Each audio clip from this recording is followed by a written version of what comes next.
v našem vsakdanjiku je odvisno od politike. Ne nazadnje naša svoboda, vse to smo videli tudi v preteklih COVID časih. Ne? Tako da vem, da so zagnusili politiko ljudem, ampak v vsakem primeru človek mora razumeti, da je politika vsaka oblika družbenega delovanja. In politika sama po sebi ni nič slabega, mora pa delovati v korist ljudem. Ljudje pa morajo ratati politično aktivni, da spremenijo politiko v to, da bo delovala v korist ljudem.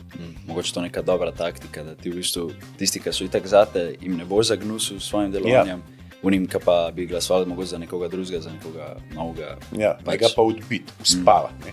To recimo počnejo z anketami. Mi smo celo predlagali v tem mandatu en zakon o spremembah in dopolnitvah zakona o referendumski kampanji, da bi prav prepovedali 2 meseca pred volitvami ankete, ker one služijo za to, da ljudje dobijo lažen feeling, da je že vse odločeno. Da je brez veze, da ga ne sploh voliti, ker itak bo ta zmagal, ta bo drug, ta bo tretji, ta bo četrti, in nič.